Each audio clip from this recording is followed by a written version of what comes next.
Hello,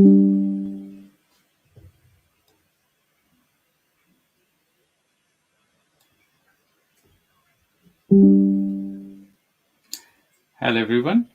Thank you for joining today's live webinar. As usual, I'm your host, Dr. 𝐄𝐯𝐶, and I have a very special guest today. And you know that we are planning for this live webinar for ages now, and we will discuss in depth with our guest.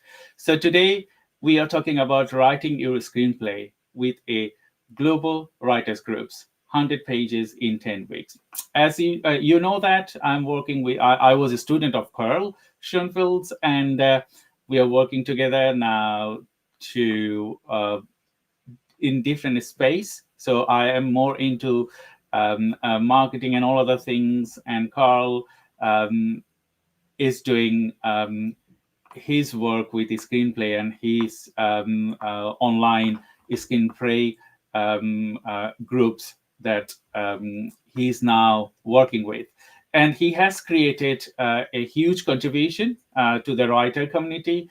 And we're going to be discussing all that with you today. So I will just invite Carl to the stage.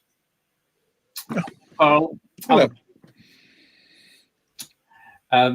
How are you today?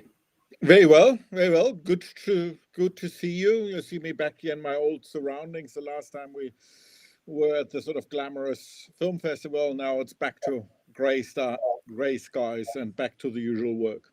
Yes. One thing that I wanted to mention you that after our lives on the Cannes Film Festival, I got few more compliments from my network, and that was very good. And the YouTube channel, it was gained lots of views over there. So thank you very much for that contribution. And today we specifically wanted to discuss a special topic, and you know that our viewers, they're waiting eagerly to learn about 100 pages in 10 weeks. So before I jump into that conversation, I just wanted to request you to, if you could give a little bit of your introduction to the audience. Those audience, they don't know you or they are new here, they will get a understanding of your strength. All right. Yeah, my background is really in producing. We started a production company when leaving film school together with my fellow students. We were quite lucky that within a year we were BAFTA nominated for our first documentary, and then we made feature films. And that stage we were very much part of the digital revolution. So when our work was shown around a lot of film festivals, which is usually where people go to update their skills, I was doing masterclasses, Q&As, workshops, and so on about how to make a big film with a very small camera, real feature film with a small digital camera. And that got me into teaching and eventually to teach screenwriting at the University of Oxford.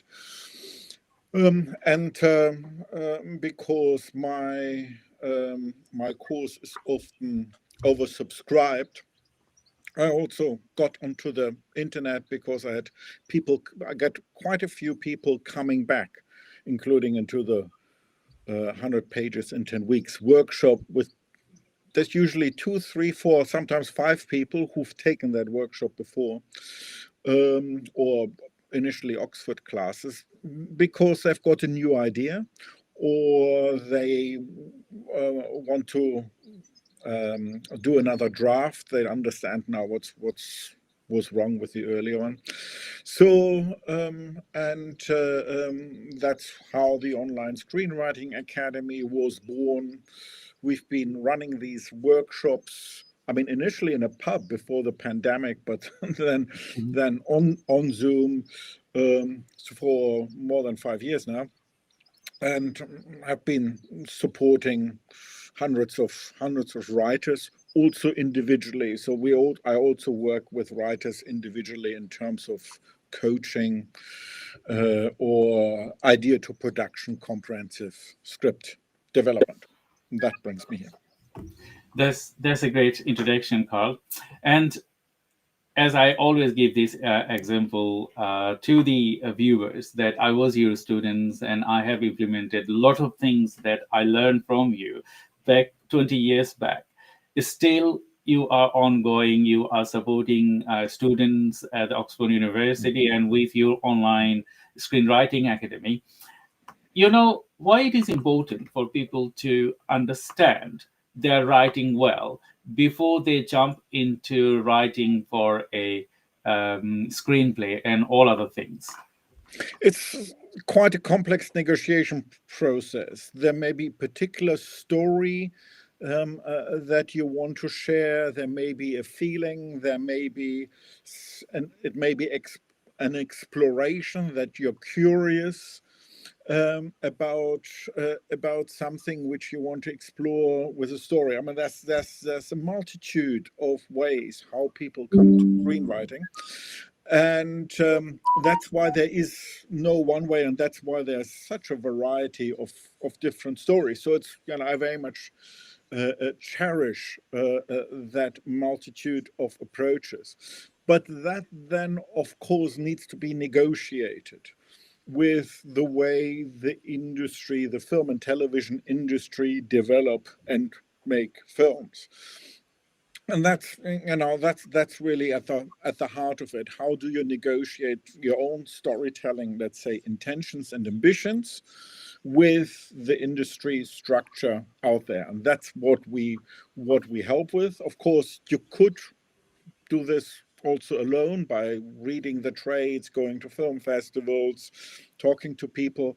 But my experience is that in the groups and in the work that I do with people, they understand the expectations a lot quicker, and also understand that can be sometimes more tricky, how they can align their own ambitions with these expectations. And that's then the work that goes forward.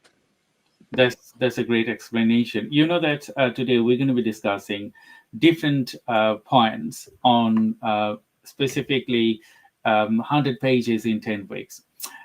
Before you started this 100 page in 10 weeks work with us program, can you give us a bit of understanding why 100 pages in 10 weeks, why it is needed, and how important it is for the learners to understand it, and why you have built this program for people? Well, you know, as the title suggests, on the surface, it's quite simple. That, you know, you start with outlining your story, and then you start writing, and then we read different work in turn, with distributed roles where you sort of experience your work. So the simplicity is just, yes, 10 weeks times 10 pages makes a script, and that's sort of where the additional complexity comes in. That means not just that the participation in the workshop gets you to work 2 hours every week. No, it's really about you thinking about during the entire week, when you're waiting for the bus, when you are doing your shopping, when, you know, whenever you've got the sort of your thoughts are exploring, you think about, oh, I've got on Wednesday, I've got to present my 10 weeks, sort of how do I make sure that goes very well? Sort of all that spare capacity, that spare brain capacity is then focused on your screenwriting project. So it has quite an effect for you to be aware. Yes, next week there are 10 people, usually 10 or 11 we are, who look out for what I've done. And if I haven't done anything, you know, we wonder why.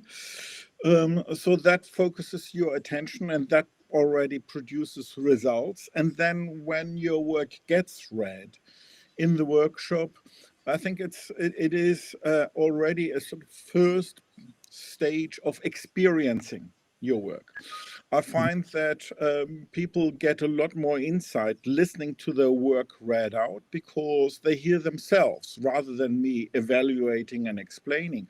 They hear themselves when a scene runs a bit flat, or, you know, when a character voice is inconsistent. But also when everybody giggles, they know that they got the humor right. Or, you know, when yesterday we were reading a really tense chase scene, and you could see in the voices, you could see the atmosphere even in the Zoom room, that there is tension, and people wanted to know what's next. And that's really the business we are in, that we get an audience immersed in the story, wondering what happens next. So, and that's something that you experience in the workshop. So, and then you make notes from the discussions. I let's say I often do the more technical and sort of, let's say, industry related comments, particularly in the beginning. But as the workshops progress, also other people learn more to look at, let's say, technical achievements or shortcomings and point those out. So that also makes all the participants a bit more literate and articulate about script and story development issues. Thank you, Carl. And we are just getting questions from the audience. So we have Tariq Wahar, if I spell your name correct. Thank you very much. Happy to be here, 𝐿𝐸𝐲. And if you have any question, please feel free to ask me. I'm just going to show to the audience, if you're okay with that. And I have the next audience. I do not have their names, but written, I'm writing my own life story. I'm highly dyslexic, but it's not an obstacle. It is a privilege, as it comes with more ambitions behind it. What tips can you give me to set it out properly?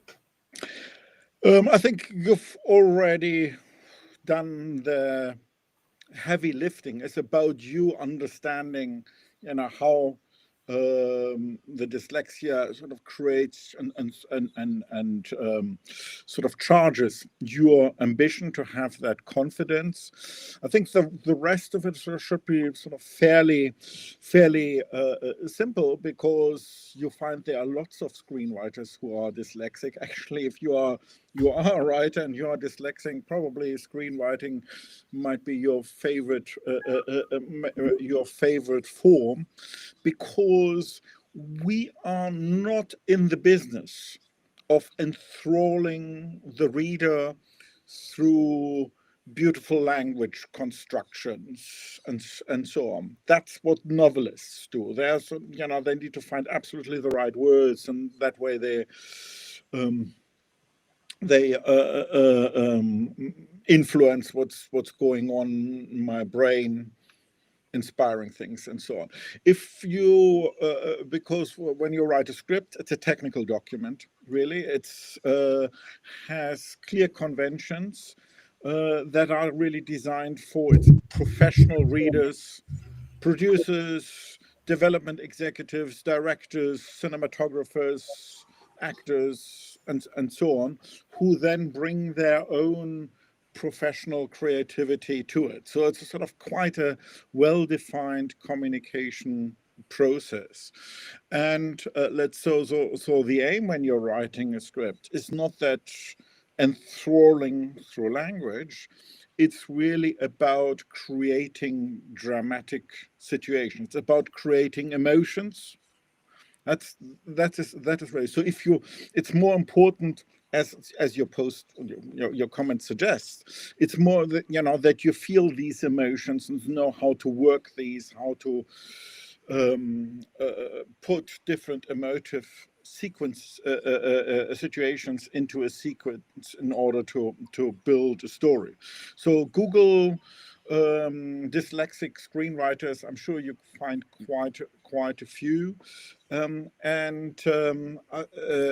suppose then it's really, work with those images, and then every writer, certainly every, of some standing, then has readers who help them. I mean, no screenwriter with any achievements tells the truth when they write first draft on the title page of a script and sends it out. That is usually a blatant lie. Usually there are earlier 0.3, 0.4 drafts that they send out to their support readers, friendly readers, friends, family, industry people, and so on, in order to sort of fix stuff. And you might just have a reader who helps you with those particular issues of finding,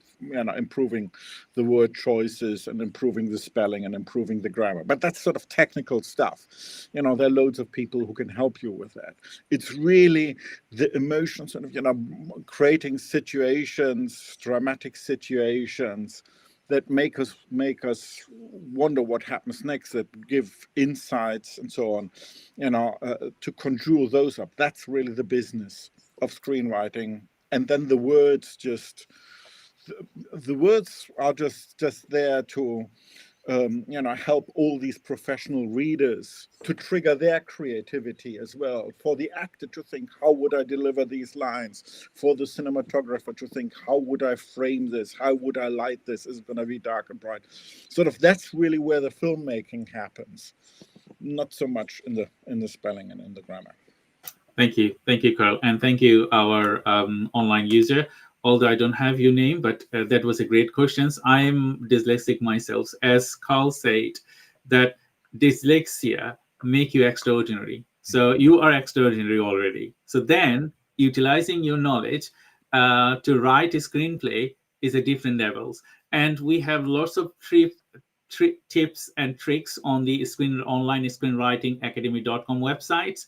So if you browse there and if you wanted to book a one-to-one session with Carl, he will be more than happy to guide you through, because we are here to support our community.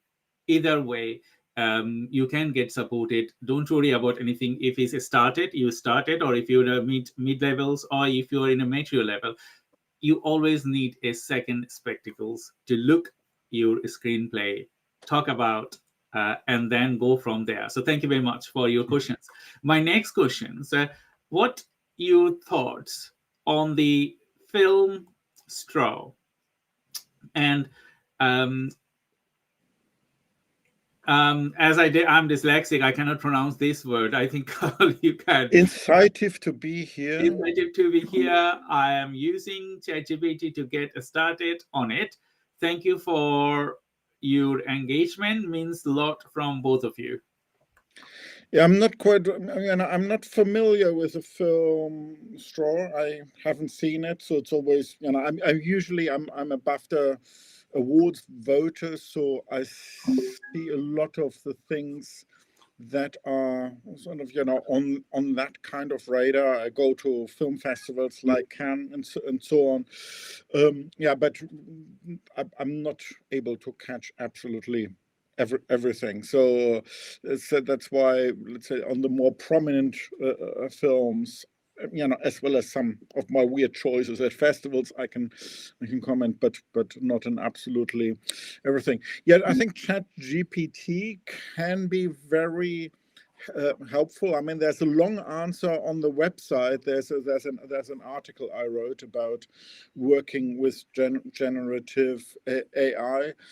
But just briefly, let's say there is a danger when you work with generative AI that you create something that's very middle of the road, that's very much like what other people have done. And I refer to the earlier question from the dyslexic person. And what I think what producers and production company want to see from new writers needs to have a new element. For the middle of the road stuff, they have dozens of writers with whom they've worked, sometimes for decades, and that's just human nature. They would probably go to those people first in order to get more middle of the road stuff.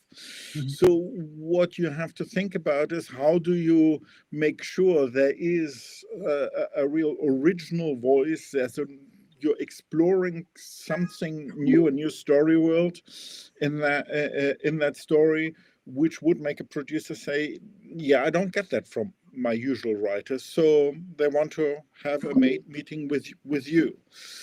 So I see the advantage of ChatGPT much more sort of as, let's say, an educational tool to understand where that middle of the road is, what the industry requires. So when we at the moment, and lots of broadcasters and film funding organizations agree that it is a problem that most screenwriters who live off their screenwriting, certainly in the UK, look like me. They look white, gray, 50s, 60s, and so on, and that we need a wider range of voices. If we want to have exciting film and television, we need a wider range of voices.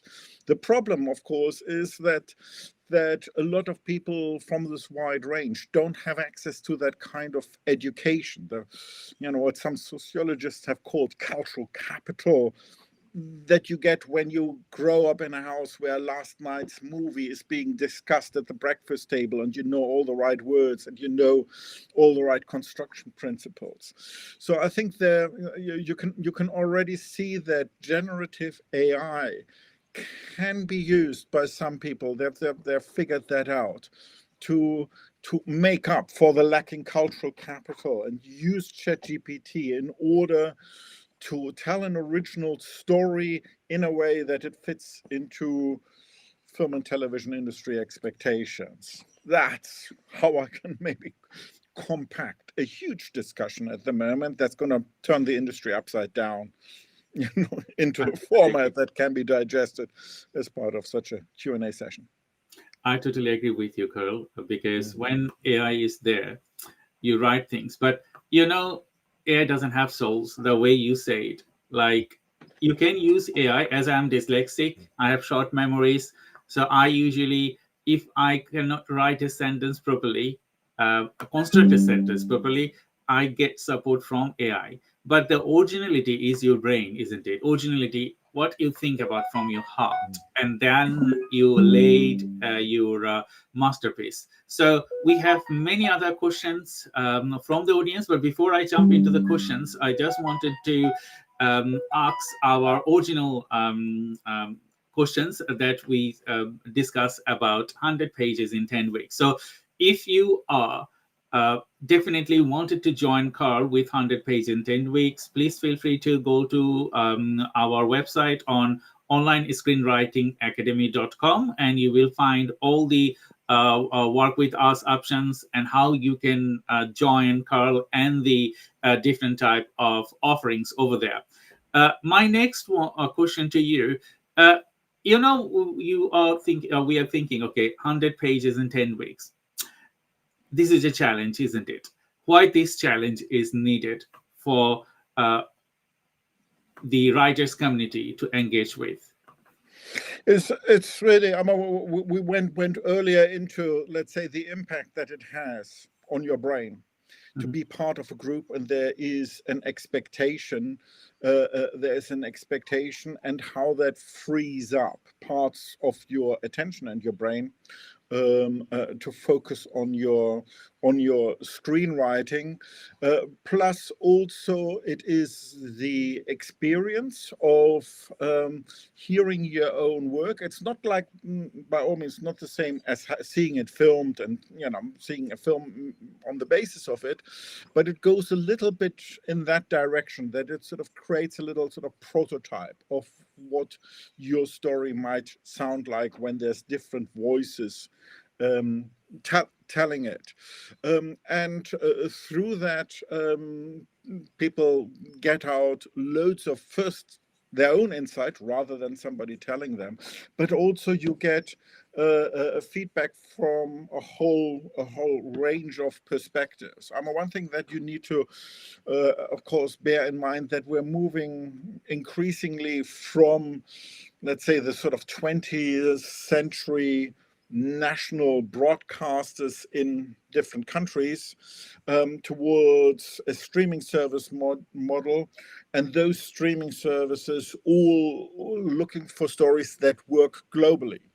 So, the question is sort of how can you sort of, being wherever, if you're in India, in Afghanistan, or around the corner in a UK village, how can you sort of become aware how your story could be an experience for people from such a range of cultural backgrounds? Again, that's something that we start because there's usually quite a range of people, a range of voices in these groups, and that then helps to, let's say, discuss your story and your script, the recent scenes from different perspectives, and that helps you then to, what the Indian poet Rabindranath Tagore called the touch of the universals. Have something that is authentic from your own experience, but that's also an experience that can be shared with the right range of people who come to it from very different walks of life. And that's something you see sort of we have quite often, that there's sort of some apparent contradiction. We ask for something that's authentic locally, but we also want something that can be experienced from a wide range of people. And sort of, so we find that there's sort of a lot of these contradictions. They look very intimidating in theory, but when we do the work, we see these dissolving. We find individual little solutions to problems. And quite often when we have these discussions, we refer to other films.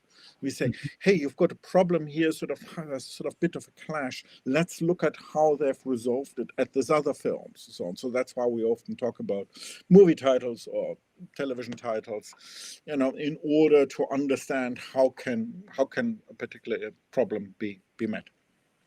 Thank you, Carl. And thank you, everyone. It's been a pleasure to talking to Carl today and to talk about 100 pages. 10 weeks, we're going to be having more questions from the audience. I think the next question is from Tarek Wahar. So I have written, I'm just going to share this question on the screen. So Tarek, thank you very much for your questions. So I have written half a page synopsis for a story based on a true story based in Afghanistan and Pakistan. I am denoted by the scope. Where do I start?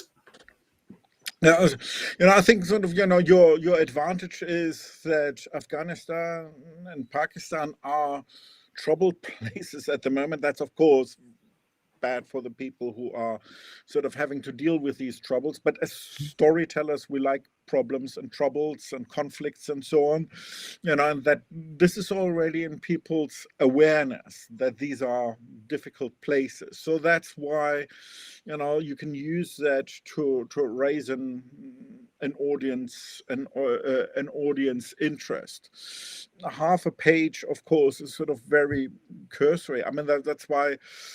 And what I think all writers, and that probably affects a lot of the questions that we have here, what good writers do that are successful, they're right and they're right again. So if you've got half a page, then that's good. But let's say the people who succeed in this business, they write a lot. If you've got half a page that you think is interesting, then you just sit down and write it, and then if that doesn't work, you try a different way, and if that doesn't work, maybe you feed it into ChatGPT and ask for feedback. That was something that I wouldn't have recommended 18 months ago, but over the past year, let's say, the feedback that you get on a story, but that's sort of for, again, neither me or ChatGPT will be able to say anything meaningful on the basis of a half a page, because there's just not enough there. There isn't enough intellectual property. There isn't enough material there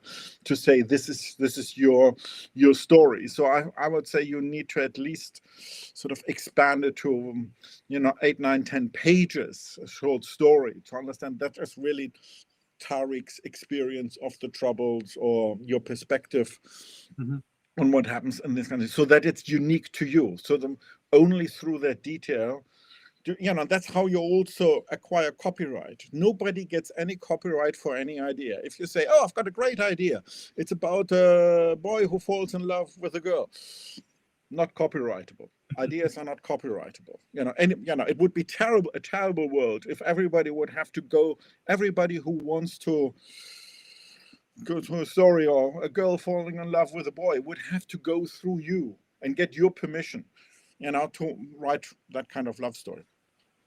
So the intellectual property is only in the detail. So you get more protection for a treatment than a little outline, and you get even more protection for a full screenplay than a treatment. And all you need to do is just to write.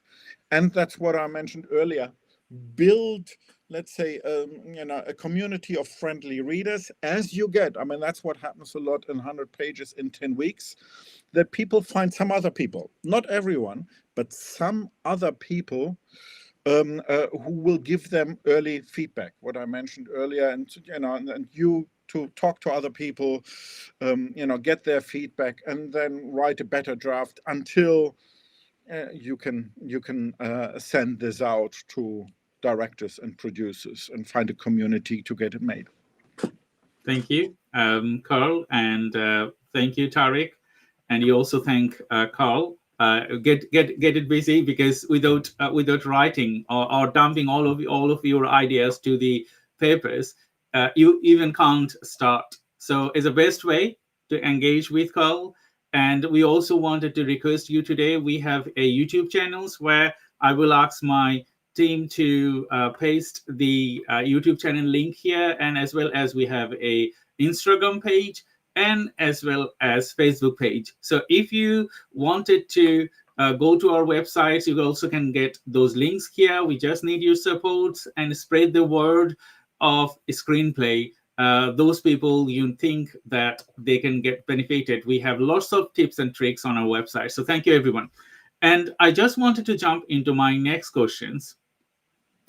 That is from, just give me a second, Roby.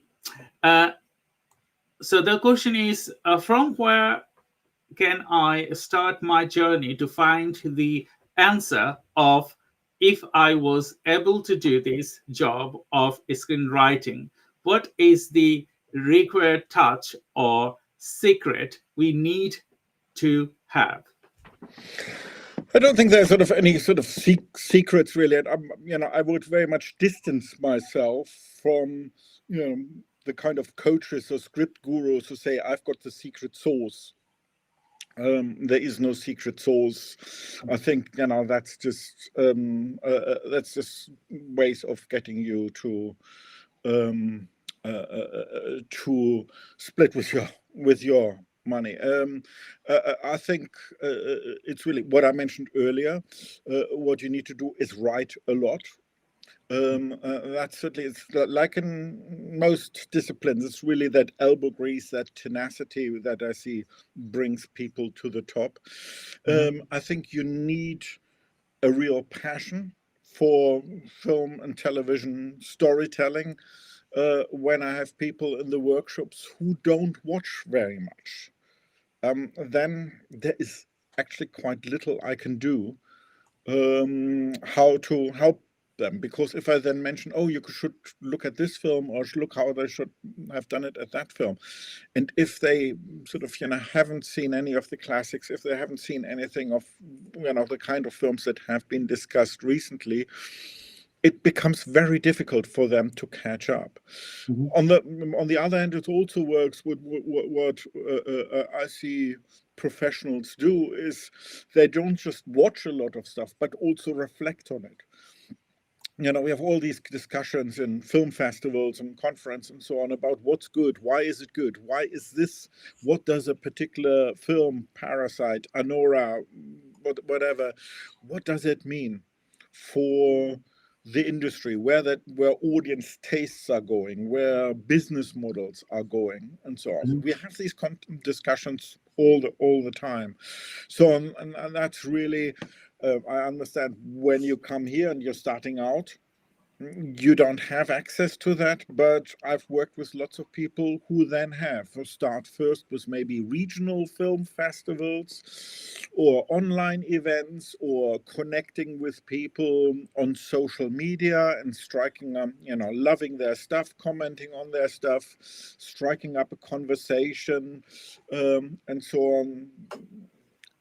Everybody can do that, but I think the main ingredient is tenacity, and yeah, you need to have an original voice, but you only understand that originality and can communicate that originality if you've got an idea what everyone else does.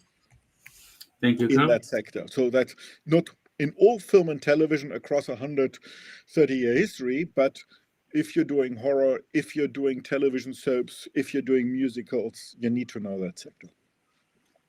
Thank you. And thank you, everyone, for posting your questions. As we said, it's an hour conversation. We're going to be talking more about the screenplay and how you can get most out of this program. This is not end, as we said, this is a continued conversation. So we can contact Carl directly from LinkedIn and any other social media, and as well as like and follow and subscribe to our YouTube channels.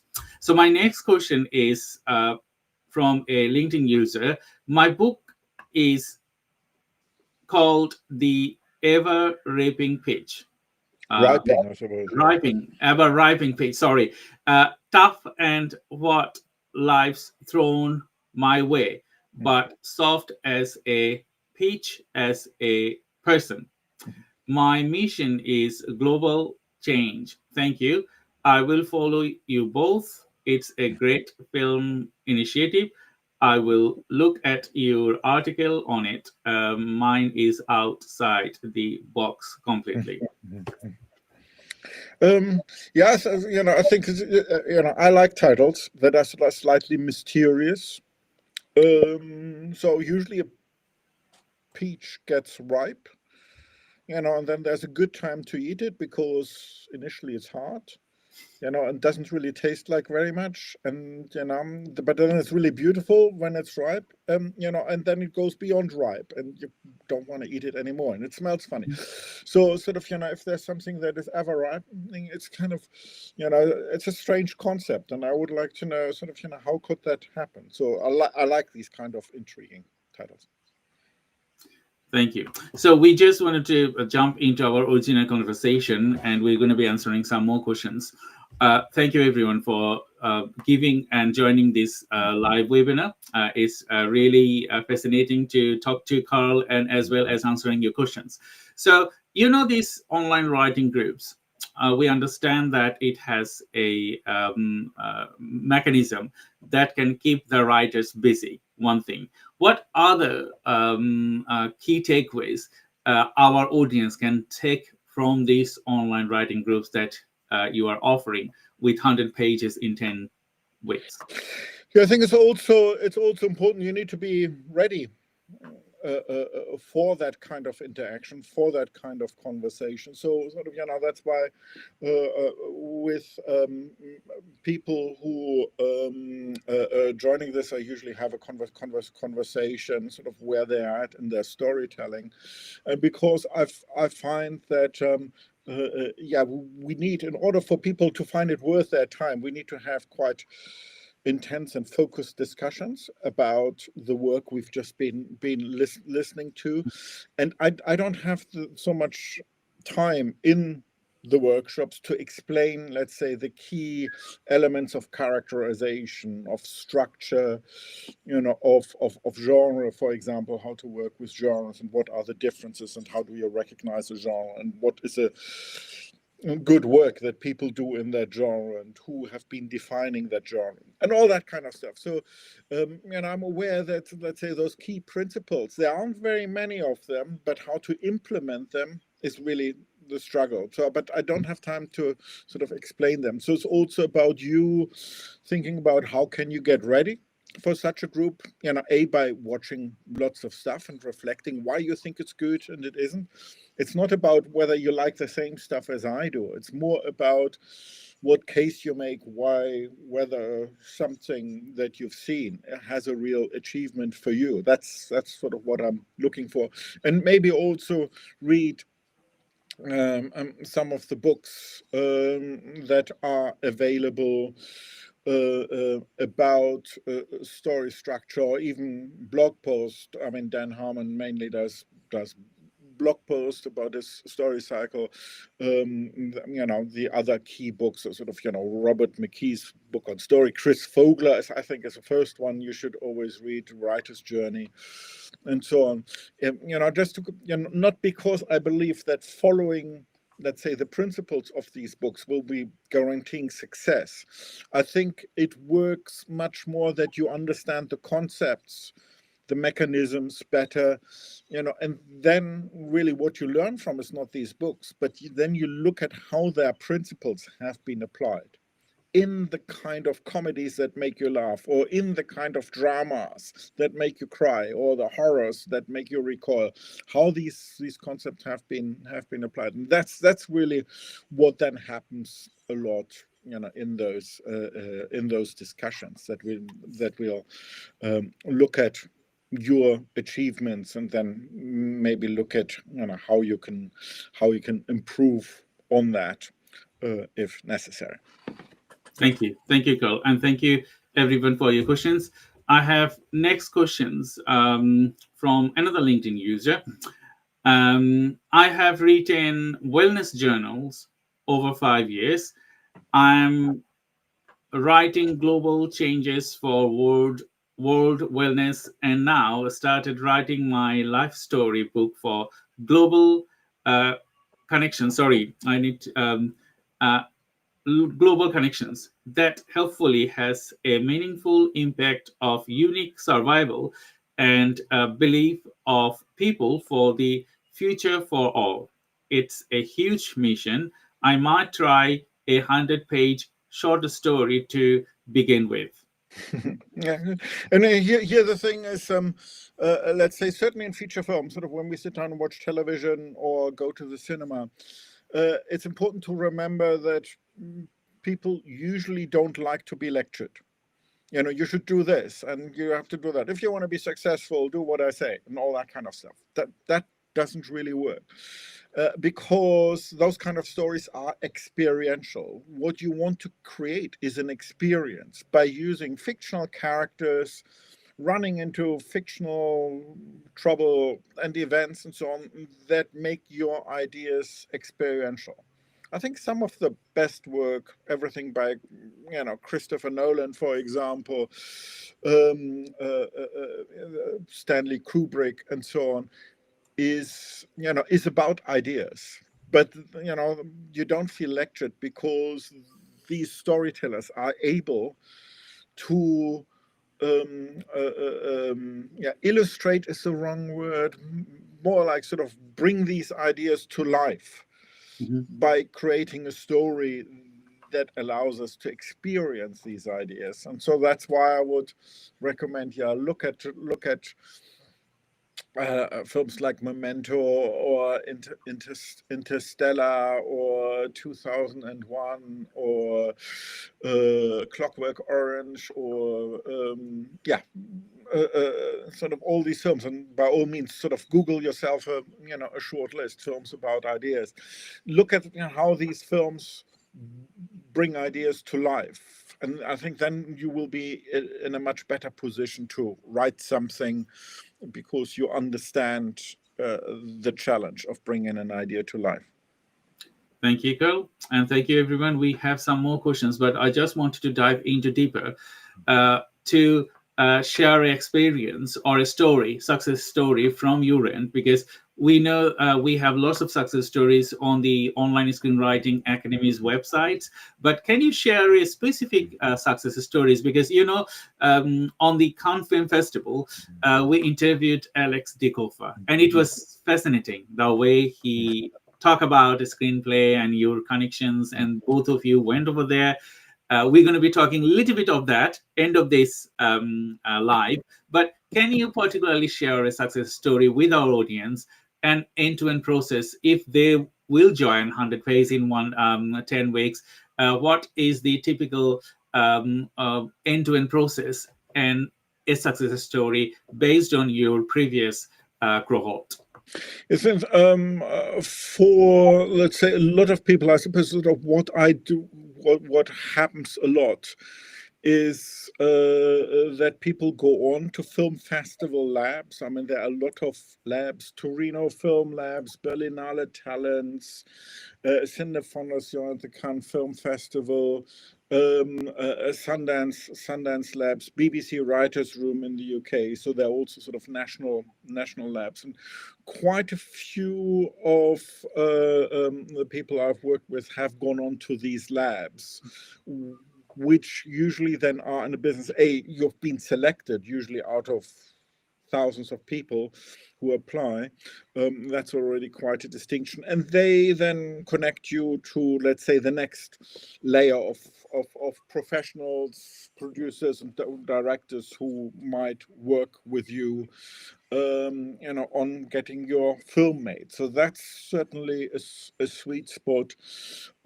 We've had quite a few people making success with competitions. I've got one writer from India who worked a bit in local advertising rurally, and the rest was really her being a stay-at-home mum. And now she is optioned. She had several shorts produced. She's got an agent and is very active on LinkedIn and so on. And that was also through screenplay competition, winning or quarterfinalist and so on of a screenplay competition.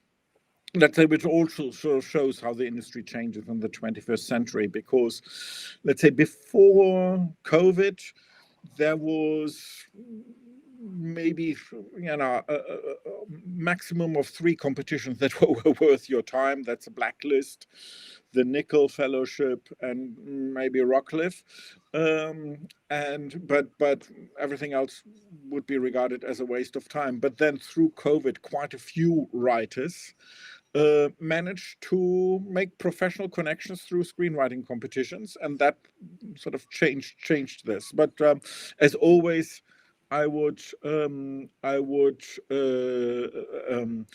just look very carefully at what each competition does. I'd say there's always changes. I mean, that's why I wouldn't necessarily suggest any particular ones. I mean, certainly one I have recommended only recently. Just one of my writers said they got script feedback which was hair-raisingly bad. So it's always good to see sort of what writers are saying about them. Is there emphasis, and are the judges sort of right for you, or should you better go to a different screenwriting competition, let's say, that's sort of closer to your ambition with a particular project? So always do your due diligence around this. And certainly, I mean, just because we had a sort of conversation about that yesterday, and certainly if because a lot of the screenwriting competitions provide feedback, or some of them, if you've paid for feedback, and certainly for Rockcliffe, I've heard it's very helpful. Let's say these other ones we heard from yesterday, then get back to them and say, look, I've paid for feedback, and I don't understand this, and this sentence doesn't mean anything. By all means, get back to them and complain. Thank you, Ko. We are nearly end of our sessions. So we understood that it is necessarily needed for anyone they wanted to build their career on screenwriting, that you start writing, you collaborate with people, because one eyes is single, you have two eyes, but when you have 10, 20 eyes at the same time, it can give you enormous lift, I would say, to the next level. So that's why workshops, they call running from 100 page in 10 weeks is crucial, and you can learn more from other people, and as well as grow your idea. Because Carl, you mentioned in the earlier stage that it's divergent, different type of people, different type of culture, and different type of a story. So within this divergent, you can spot lots of opportunities and lots of different things to make your story to the next levels. Your story might be excellent, or it might be worst, but you need to start in a way that you can make it to the next levels. You might not do a screenplay in the future, but you might write a book, you might do something else, but the knowledge you will gain working with a team, with the groups, that always can be later utilized as transferable skills. And we talk about more about transferable skills in many times, that the thing you learn will get you there in the future. Doesn't matter you are a screenwriter, you are copywriting for online, and a lot of other things. So get started today if you wanted to. And there is a link here on our next program as well. If you wanted to join the next program, we are doing another live on the 2nd of July and talking about idea to production consultancy. There's another live that all of you would join and support us, and as well as continue this conversation to your colleagues and everyone. So Carl, next one is all about screenplay, screenwriting, groups, and we talk about contribution and collaboration. Can you give us an example of future collaboration that has created when people work with you? Sorry, that question Like wasn't. when people engage with your 100 page in 10 weeks, are there any collaborative projects created from there in the for future works? Yes, certainly. I mean, I've had just somebody made a short film that where there are several people from her group, helped out and worked on that, and they got some professional actors to act in it. I think it's I'm very proud to be sort of involved. I helped them. They were able to shoot it, but then they run into trouble with the person who was supposed to edit it, sort of running away, which sometimes happens when you do things for very little money. And I was able to find them somebody who could complete it, because I mean, the people involved, they have. Now conversations with filmmakers about getting their scripts made. But I mean, that's what everybody says about the film and television industry. There's a lot of waiting going on, as then these producers try to find money, try to find the right director and so on. And they were just sort of getting a bit impatient. And that sometimes can be good if you channel that impatience in a constructive way. And she wrote a short film based around one of the issues that one of her feature films is about. And they, found a cameraman who would bring his own camera, found the right actors and so on. And that will be going out to festivals right now. I mean, they've just completed, they did a complete professional post-production and grading and so on. And sort of they are looking around for finding the right festival. I mean, there's another sort of problem with that. That's also where they're helping each other out, that you don't want to sort of just take any festivals, particularly for your premiere. You want to find the right level of festival that gives you exposure. And then, of course, the great thing is when you go to a festival and, in the conversations, people ask you, what brings you here? You can say, yeah, I've got a film in the festival, I've got a show, it runs on Thursday at 2:00 or whatever, have a look at it. It, already is very good for the conversations, which, as we've learned earlier, then make future films happen. People ask you what you want to do next and so on. Mhm. So that kind of work then breeds further work. That's fascinating, Carl. We are nearly end of our session, so I could not ask all the questions that I have from the audience, but this is an open conversation. If you wanted to talk to Carl, feel free to email him, and you can also get his calendar booking from the online screenwritingacademy.com. So if you go over there, you will find lots of tricks and tips, and as well as on our YouTube channels, we're going to be updating all the live that we have done, and we're going to be adding some shorts with quick tips and tricks, and you will love it. So we all want you to support our work, and then from there, if you wanted to work with Carl, feel free to contact him through LinkedIn or any other social media, as we know that there are lots of viewers online at the moment. And please register for our next events. The link is on the descriptions. If you wanted to join our next events for 2nd of July, feel free to join there. And we're going to be talking about idea to production consultancy. So at the end, just for 2 minutes, Carl, can you share us about Cannes Film Festival for the audience, like why you've been there and what success you have brought? Well, and I think the reason why I'm going there, one of them is that I'm looking after filmmakers who go there for the first time for Screen Island. So they get a group of people together, Screen Island, of filmmakers, writers who go there for the first time to promote their project and so on, or some, and we've done that for a few years. So one of them was there, as you're talking about success story. Mm-hmm. He was in that group last year and pitching his project, and he was in the group again this year. He wanted to sort of listen to me twice. With a rough cut of his film. Mm-hmm. So in the meanwhile, he'd shot this and was then looking for sales agents and for film festivals again to place this right. And we had sort of conversations. And then, of course, the advantage is in Cannes that we have a conversation, say, oh, you could talk to this way, and that would be good for North America and so on.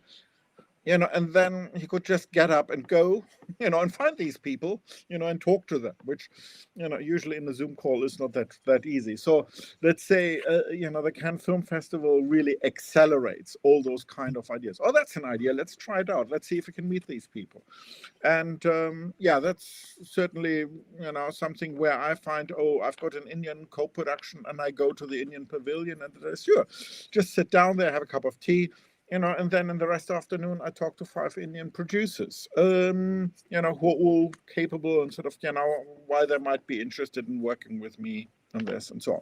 Not all these relationships work, not all these people will follow up and so on, but it's, it's certainly, there's no place otherwise, or, Mm-hmm. Other festivals to some degree where you can have that kind of follow through, in such little time, and so let's say there's that's sort of the specific thing.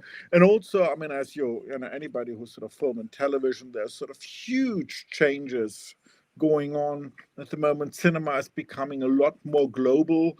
I mean, when we sort of talked about Hollywood domination, let's say again in certainly the end of the 20th century, in the beginning it was French domination, but that's another matter. uh, at the end of the 20th century, that can't be said anymore. I mean, we all know that there are lots of sound stages in Hollywood that are empty because people now make films all over the world at Hollywood quality level. We've talked here about the influence of AI that takes over certain tasks, and that will also enable new voices to make films who usually wouldn't be entitled. So, I mean, I grew up in the North German woods. I would have never thought I'll be entitled to work in the British film industry, let alone go to the Cannes Film Festival. But that kind of stuff becomes now more accessible. But how that will change the industry, lots of panels in Cannes scratching their heads over it. But if you're part of the head scratching process, at least you get a sense of what your own role can be and how you can deal with it in the year to come. That's the advantage of going to festivals. And by all means, it's Cannes is just the sort of the biggest, beastliest of them all.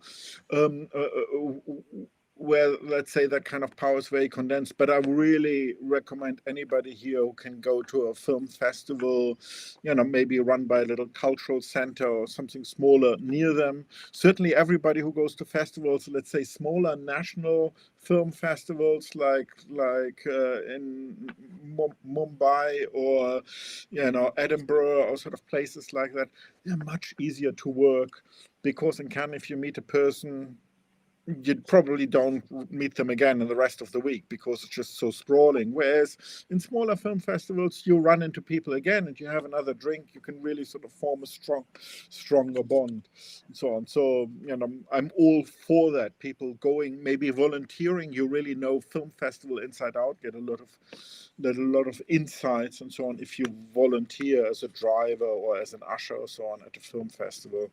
Do all that kind of stuff in order to understand how connections are made. Thank you, Carl.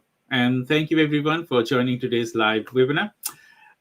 We are nearly end of our sessions, and we will welcome you to our next session with Carl. And as always, it's my pleasure to talk to you, Carl, and bring individual topics to the audience. And please share, like, comment, and subscribe to our YouTube channels. The link is there. We're going to be updating tons of things over there in next couple of weeks. So anything, if you wanted to talk to Carl directly, feel free to contact him directly. And as well as we need your support to go to the next levels, because your support will give us the opportunity for creating next breakout. So thank you, everyone. And thank you, Carl. And bye-bye from me and Carl. And I will welcome you next 2nd of July with Idea to Production Consultancy. Thank you and bye-bye.